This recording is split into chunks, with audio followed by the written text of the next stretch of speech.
আমাকে একটা গ্রুপে অ্যাড করলো। তো আমরা বেশ কয়েকজন ছিলাম সেখানে। তো গ্রুপে অ্যাড করার সময় আসলে আমাদের উদ্দেশ্য তেমন একটা কিছু ছিল না যে বন্দি পাঠশালা করবো বা এরকম কিছু করবো, জাস্ট আমরা অ্যাড করা হইলো। তো প্রথমে আমাদের যেটা ছিল যে আমরা ফ্রিতে স্টুডেন্টদেরকে পড়াবো, যে আমাদের যে স্টুডেন্টরা আছে বা এখন যেহেতু স্কুল কলেজ বন্ধ, আমাদের যে কন্টেন্টগুলো আছে আমরা যা কিছু জানি সেই জিনিসগুলো আমরা স্টুডেন্টদের মধ্যে ছড়াই দেবো, ঠিক আছে? তো আমাদের ফার্স্ট মোটিভ ছিল এটা। তো এই জন্য আমরা প্রথমে শুরু করলাম। তো প্রথম দিকে আমাদের দেখা গেল স্টুডেন্ট থাকতো কয়জন? 7 জন, 8 জন, ঠিক আছে? 11 জন মিলেও ক্লাস নিছে, কাব্য ক্লাস নিছে, 35 জনের ক্লাস নিছে। সেই ক্লাসগুলো এখন আস্তে আস্তে কতজনে উঠছে? সর্বোচ্চ উঠছে 4000, তাই না? আচ্ছা, তো এই যে আমাদের স্ট্রাগল কিন্তু একদম সবকিছু জিরো থেকে শুরু হয়েছে। পৃথিবীতে যা কিছু শুরু হয় সবকিছু জিরো থেকে শুরু হয়, ঠিক আছে? তারপরে সেটা আস্তে আস্তে বাড়ে, তারপরে যখন সেটা একটা ট্র্যাকে চলে আসে তখন সেটাকে সবাই মনে রাখে। যেমন তোমরা মনে রাখছো আমাদের সাথে দেখা করার জন্য আমরা আজকে এক্সপেক্ট করছিলাম খুব বেশি হলে 150 থেকে 200 জন হবে, কিন্তু এমন অবস্থা আমরা অডিটোরিয়ামে জায়গা দিতে পারতেছি না। আচ্ছা, এই জন্য কুমিল্লার যারা স্টুডেন্ট আছে তাদেরকে আমি আন্তরিকভাবে ধন্যবাদ দিতে চাই এটার জন্য। এত ভালোবাসা আসলে আশা করি না, কিন্তু পেয়ে গেছি। আচ্ছা, ঠিক আছে। তো শুরুর দিকে তখন মনে করো যে ক্লাসটা আমরা নিতাম হচ্ছে পেন অন পেপারে, এক একজনের একদম ভাগাভাগি অবস্থা, যে হচ্ছে একটা টি স্কেল থাকতো, টি স্কেল হাতে নিয়ে তারপরে ওটার মধ্যে ফোন দিয়ে তারপরে সেখান থেকে হচ্ছে ফোনের ফ্ল্যাশ লাইট দিয়ে তারপরে আমরা ক্লাস নিতাম, ঠিক আছে? তারপরে দেখা গেল অনেকে গ্লাস আছে না, গ্লাসের নিচে হচ্ছে খাতা রাখতো, তার উপরে হচ্ছে তোমার ফ্ল্যাশ লাইটটা রাখতো, তার উপরে ক্যামেরা, আরেকটা ফোন, ঠিক আছে? তো এটা দিয়েও ক্লাস হয়েছে। তো স্ট্রাগলগুলো এইভাবে শুরু হয়েছে। তারপরে আমরা যখন বুঝতে পারলাম যে স্টুডেন্টরা আমাদের ক্লাসগুলো পছন্দ করতেছে, তারা এরকম ক্লাস আরও চায়, তখন আমরা ভাবলাম এই জিনিসটা পরিধিটা বাড়ানো উচিত, ঠিক আছে? তো পরিধি বাড়ানোর জন্য আমাদের ফার্স্ট মাথায় যেটা আসলো সেটা হচ্ছে আমাদের টিচার প্যানেল দরকার, এক্সপার্ট কিছু টিচার প্যানেল দরকার। তো এই জন্য আমরা হচ্ছে আস্তে আস্তে টিচার অ্যাড করা শুরু করলাম, যে আমাদের যেই টিচাররা আছে তাদের দিয়ে আমাদের যতটুকু দরকার আরও টিচার দরকার। তো তখন দেখা গেল আমরা এক এক করে বৃষ্টি, তারপরে আবির, তারপরে মহিন, শাড়ি এক এক করে আমরা অ্যাড করছি। অ্যাড করার কারণ হচ্ছে একটা যদি আমাদের স্ট্রং টিচার প্যানেল থাকে তাহলে আমরা তোমাদেরকে সার্ভিসটা সবচেয়ে ভালোভাবে দিতে পারবো, ঠিক আছে? তো এখন তারপরে দেখা গেল যে আমাদের আস্তে আস্তে আমাদের ভিউ অনেক বাড়তে থাকলো। তখন আমরা চিন্তা করলাম যে এইভাবে পেন অন পেপারে কোয়ালিটিটা ঠিক থাকতেছে না। কোয়ালিটি এনশিওর করার জন্য আমাদেরকে যেটা দরকার সেটা হচ্ছে যে আমরা জিনিসটাকে হোয়াইট বোর্ডে নিয়ে আসবো। হোয়াইট বোর্ডের প্রস্তাবটা সবার আগে দিল হচ্ছে কাব্য। তোমাদের প্রিয় কাব্য ভাই চেনো তো সবাই, না? চেনো না? কে একটু হাত তোলো তো দেখি।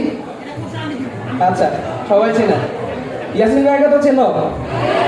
ইয়াসিন ভাই কিন্তু খুব ভালো গান গায়। গান শুনবা? আচ্ছা, ইয়াসিন ভাইয়েরও গান আছে, আবার এদিকে শ্রেয়াবুর গান আছে। আমরা গাড়িতে শ্রেয়াবুর গান শুনতে শুনতে আসছি। আচ্ছা, তো এইভাবে আমরা মনে করো যে বন্দি বাচ্চাদের ক্লাসগুলো আমরা কন্টিনিউ করতে থাকলাম। তো আমরা ফার্স্টে ফোকাস করছিলাম এইচএসসিকে, ঠিক আছে? তোমাদের যে এইচএসসি যারা আসো এইচএসসিকে আমরা ফোকাস করছিলাম। তো এইচএসসি ফোকাস হইতে হইতে আস্তে আস্তে আমরা দেখলাম যে আমাদের এসএসসির জন্য দরকার, তখন এসএসসিকে ফোকাস করা হয়েছে। আর আমরা সবসময় চেষ্টা করছি যে আমরা যাই করাই না কেন, আমরা যদি 5 মিনিট পরে, আমরা যদি 10 মিনিট পরে, সেটার জন্য বেস্ট হয়।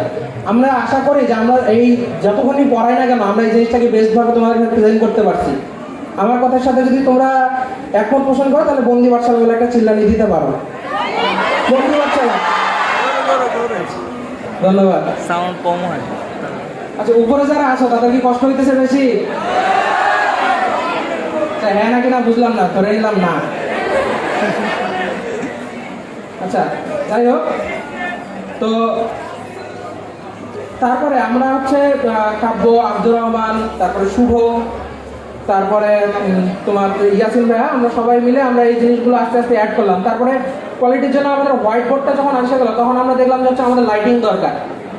লাইটিংটা যখন দেখলাম যে হচ্ছে লাইটিংটা আমরা অনলাইন ক্লাসে দেখি যে লাইটিংয়ের জন্য ঠিকমতো ক্লাস বোঝা যায় না বা এই জিনিসটা, তো লাইটিংয়ের প্রতি ফোকাস করলাম।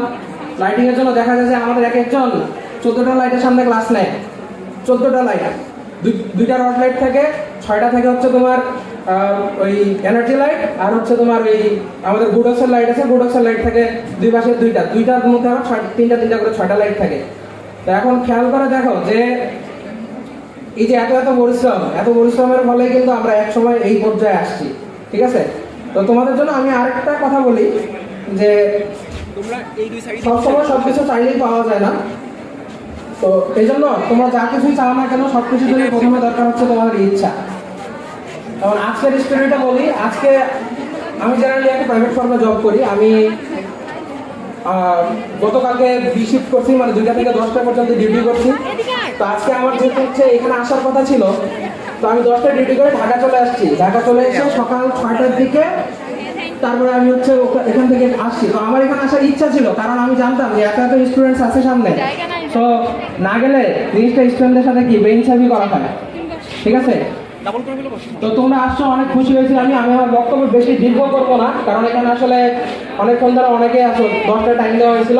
আমি পরের সেগমেন্টের জন্য লিমনকে বলবো, লিমন তুমি পরের সেগমেন্টটা রেডি করে ফেলো, আর পরের সেগমেন্টের জন্য যে আছে তাকে তুমি আসতে বলো, তুমি স্টেজে আসতে। আপনারা কার কথা শুনলেন? জোরে সাউন্ড চাই। জিলানি ভাইয়া, কিন্তু আমি তাকে ডাকি কুমিল্লার জামান। কেসে? কুমিল্লার জামাই। জোরে হবে, কেসে? কুমিল্লার জামাই, এক্স্যাক্টলি রাইট। সো জিলানি ভাইয়াকে আমরা আজকে কি নামে রাখবো? কুমিল্লার জামাই। ঠিক আছে, নাম তো দিয়ে দিলাম। তোমরা সবাই আপুকে কি আর নতুন করে পরিচয় করাতে হবে? আচ্ছা, আমি তোমাদের সবার বৃষ্টি আপু, ফিজিক্স এন্ড কেমিস্ট্রি ইনস্ট্রাক্টর। শুরুটা করেছিলাম কেমিস্ট্রি দিয়ে, বাট এখন কিন্তু কি বলে তোমার ফিজিক্সও কিন্তু পড়াচ্ছি আস্তে আস্তে, ঠিক আছে? তো অনেক দিন পর এতগুলো মানুষকে একসাথে দেখা, ঠিক আছে? তো আমার জন্য কিন্তু অনুভূতিটা অনেক অনেক অনেক ভালো। সো বৃষ্টি আপুর জন্য একটা সাউন্ড হয়ে যাবে নাকি? শাবাশ। ওকে, সো বৃষ্টি আপু এখন আমরা কি করছি? আমার তো আইডিয়া নেই। ওকে, তোমার কি আইডিয়া আছে? অবশ্যই আমি তো প্ল্যান করে এসেছি কি করবো এখন। তো ব্যাপারটা হলো যে আমরা এখন এই যে দীর্ঘ পথ চলা, যদিও খুব বেশি সময় না, আমাদের বন্দি পাঠশালার যে পুরো সময়টা রয়েছে, এই প্রত্যেকটা ভালোবাসার অংশ হচ্ছে তোমরা। আর প্রত্যেকটা মুখ আমাদের সামনে সবসময় ভেসে ওঠে। আমরা যখন ক্লাস নিয়ে কাজ করি, যখন তোমাদের কথা ভাবি, প্রত্যেকটা কমেন্ট পড়ি, তখন মনে হয় যে আসলেই আমরা ঠিক ভালোবাসার সাগরে ভাসছি। সো এই যে ভালোবাসার মুহূর্তগুলোকে পুঁজি করে আমরা ঠিক আপনাদের জন্য একটা ডকুমেন্টারি বানিয়েছি, যেটা আপনাদের সামনে শো করবেন আমাদের মিনহাজ ভাইয়া। মিনহাজ ভাইয়া কোথায়? রেডি আছেন? সো আমরা একটা ডকুমেন্টারি দেখবো, ছোট্ট একটা, এবং সবগুলো মেমোরিকে এক জায়গায় আবদ্ধ অবস্থায় আমরা দেখতে পাবো সামনে।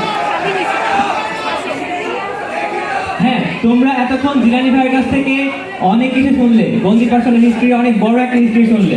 তো ওই টোটাল হিস্ট্রিটাই আমরা ছোট্ট একটা সামারি আকারে দেখে নেবো। কেননা আমরা কিন্তু জানি না, আমরা যত করে ক্লাস করি না কেন, ক্লাসে যদি সামারি না পাই, সেক্ষেত্রে কিন্তু আমাদের সারমর্মটা ঠিকঠাক হয় না, তাই না? তো জিলানি ভাইয়ের কথাটাই সারমর্ম হিসাবে আমরা বন্দি পাঠশালার ডকুমেন্টারি একটা ভিডিও দেখে নেবো। তোমরা রেডি তো নাকি? হ্যাঁ,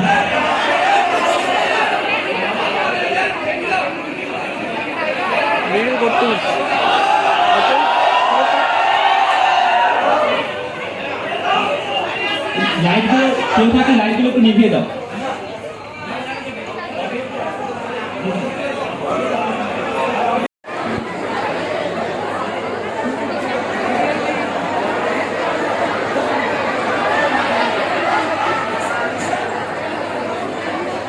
কোভিড-19 পুরো পৃথিবী এক স্থবিরতায়, স্কুল কলেজে তার ব্যতিক্রম নয়। ক্লাস শূন্য, সকল ক্লাস অফ, আমাদের কোনো পড়াশোনা হচ্ছে না। তো এরকমই উন্নত দেশগুলো অনেক উপায়ে আমাদের শিক্ষার ব্যবস্থা করছিল, কিন্তু আমাদের মতো উন্নয়নশীল দেশ যেগুলো আছে তারা পড়ে যায় বিবেকে। এই বন্দি দশায় অসংজ্ঞায়িত সময়ে সংঘবদ্ধ আলো হিসেবে চলে আসে কে? আমরা শুরুতে দেখো, এখানে আমরা ক্লাস নিতাম প্রথমে একদম খাতা কলমে, তারপর অসাধারণ স্লাইডের মাধ্যমে আমাদের ক্লাস ছিল। দেখো, তারপর আমরা তোমাদের আশায়, মানে তোমাদের ডিমান্ডে ব্ল্যাকবোর্ডে ক্লাস নেই, হোয়াইট বোর্ডে ক্লাস নেই। যেই ক্লাসগুলো দেখো উত্তরোত্তর কত উন্নতি হচ্ছে, যেই উন্নতির প্রতিফলন হিসেবে আমরা একই সাথে 4000 মেম্বার একসাথে ক্লাস করেছি। শুধু তাই নয়, দেখো বন্দি পাঠশালা থাকি আমাদের কিন্তু অনেকগুলো প্রোগ্রাম হয়েছে। তোমরা অর্চিয়াবুকে অনেকে চেনো, মিস করো অর্চিয়াবুকে। আমরা কিন্তু অনেকগুলো প্রোগ্রাম করেছি, টেবিল গোছানো থেকে শুরু করে আর্ট কম্পিটিশন, বইয়ের মোলাট সহ অসংখ্য কম্পিটিশন ছিল বন্দি পাঠশালা তোমাদের জন্য। যেসব কম্পিটিশন তোমাদের জন্য ছিল আকর্ষণীয় গিফট। তোমাদের কথা চিন্তা করে ভাইয়েরা ম্যাথ, ফিজিক্স, কেমিস্ট্রি, বায়োলজি ফুল বইয়ের কোর্স বের করেছে। তোমরা সবাই এই সম্পর্কে অবগত আছো, যেগুলো প্রিমিয়াম কোর্স। তো এই কোর্সের ওভারভিউ দেখো, এক একজনের কমেন্ট দেখলে বুঝতে পারবে যে কোর্সগুলো কতটা ইফেক্টিভ। কারণ বন্দি পাঠশালা সবসময় তোমাদের পাশে ছিল। দেখো শেষমেশ গত 5 মার্চ আমাদের স্বপ্নের যে নাম্বার, একটা ডিজিট 1 লাখ ছিল তোমার সাথে, 1 লাখ মেম্বারের সাথে, সেই 1 লাখ মেম্বার পূর্ণ হয়। আমাদের যে এত সাফল্য, এর পেছনে কষ্ট কিন্তু এত ইজি না। দেখো তোমরা দেখতে পারবে যে একটা ইনস্ট্রাক্টর কত কষ্ট করে একটা ক্লাস করে, কত কিছু সেট আপ করতে হয়, লাইট টিক সব কত কিছু থাকে। এই যে আমাদের টোটাল বন্দি পাঠশালা টিম, সবার জন্য চেয়ার আপ। তো এই টিম থাকলেও বন্দি পাঠশালা কিন্তু আমাদের টোটাল 1 লাখ মেম্বার নিয়ে বন্দি পাঠশালা। তো বন্দি পাঠশালার পথ চলা হোক অনেক সুদূর প্রসারী তোমাদের সাথে নিয়ে। ওকে, তোমরা আমার সাথে থাকবে তো? তো এই দেখো একটা ছোট্ট ভিডিওর মধ্যে আমি চেষ্টা করেছি টোটাল বন্দি পাঠশালার ওভারভিউটা তুলে ধরার। অডিওটা দেখাতে পারলে আরেকটু ভালো লাগতো, তো সেই অডিওটাই আমি মুখে বললাম। কেমন লাগলো বন্দি পাঠশালার এক কালজয়ী ইতিহাস? ওকে, তো আশা করবো বন্দি পাঠশালার পথ চলা এখানে কেমন শুরু, আমরা আরো অনেক দূরে যাব তোমাদের সবাইকে সাথে নিয়ে। ওকে, তো সবাইকে অসংখ্য ধন্যবাদ জানিয়ে আমাদের এই সেগমেন্টটা এখানে শেষ করছি। তো শেষ করলেও শেষ না, যেটা ছিল তোমাদের জন্য স্পেশাল গিফটটা পেতে চাও তো সবাই নাকি? তো এই গিফটটা পেতে চাও, এত আস্তে আওয়াজ কেন? জোরে বলো। পুরো অডিটোরিয়াম ভর্তি স্টুডেন্ট, এত কম আওয়াজ কেন? জোরে বলো। বন্দি পাঠশালার মোটোটা তোমাদের মনে আছে তো? অসংজ্ঞায়িত সময়, অসংজ্ঞায়িত সময়, এই সংঘবদ্ধ আলো নিয়ে আমরা পুরো দেশ ছড়িয়ে পড়বো ইনশাআল্লাহ। ওকে, তো তোমাদের জন্য কি গিফট, তোমরা যার জন্য অধীর আগ্রহে বসে আছো, তো তোমাদের গিফটটা দেখে নাও তোমরা কিভাবে পাবে। ওকে,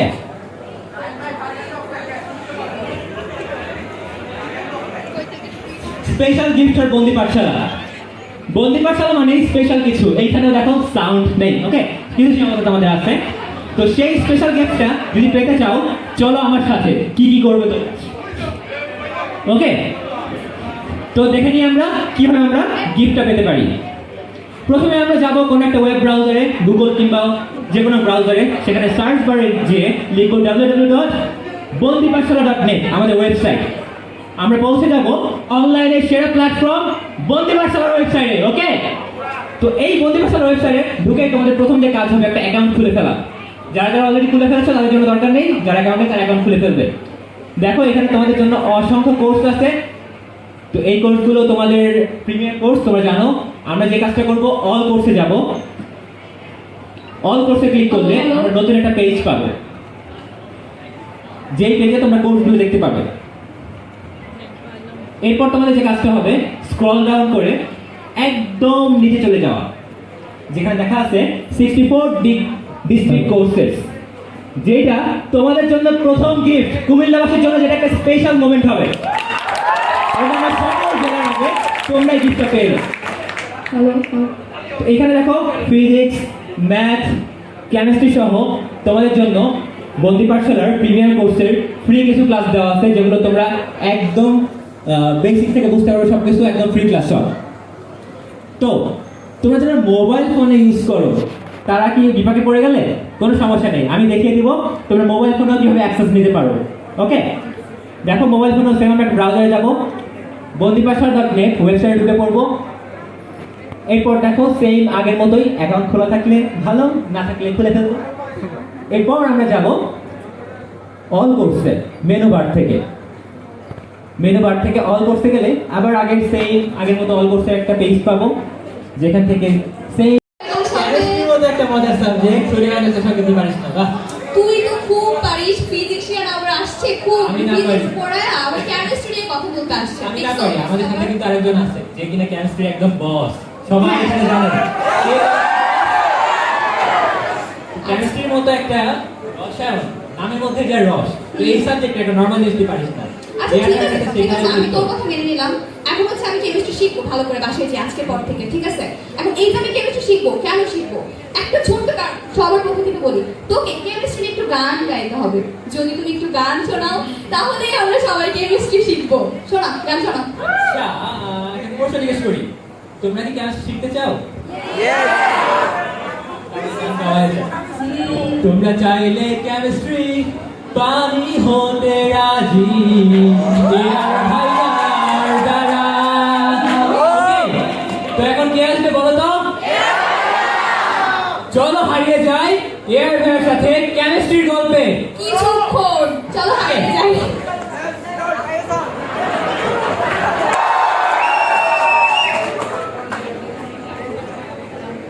আমাকে একটু শুনবে?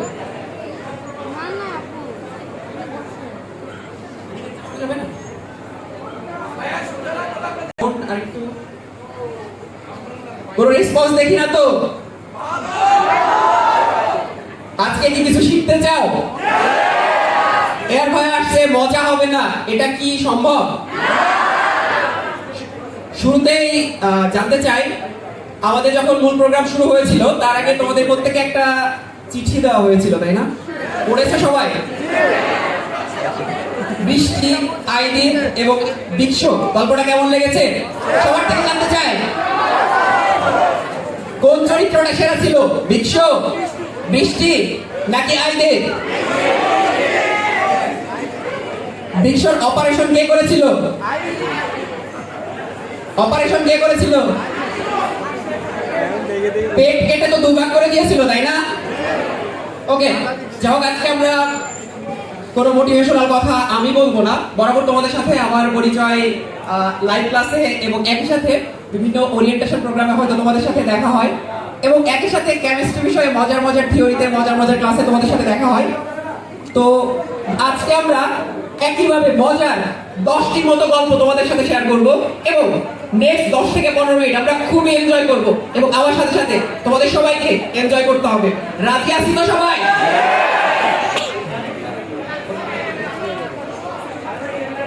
লাইটিং জ্বালা না, আলো কম। এই এই ওকে, একটা মিনিট।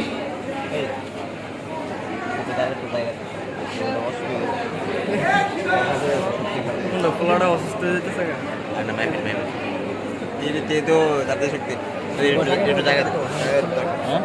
আচ্ছা, একটা প্রশ্ন করি, এখানে সায়েন্স বাদে আর্টস বা কমার্সে কেউ থাকলে একটু কষ্ট করে হাত তোলো। সায়েন্স বাদে, তারপরে সায়েন্স নিয়ে জয়যুক্ত, তারপরে সায়েন্স নিয়ে গল্প বলা যায়, এবং আমি এমন ভাবে গল্প বলার চেষ্টা করব যারা আর্টস কমার্সে রয়েছে সবাই তোমরা বুঝতে পারবে এবং মজা পাবে। আজকে আমরা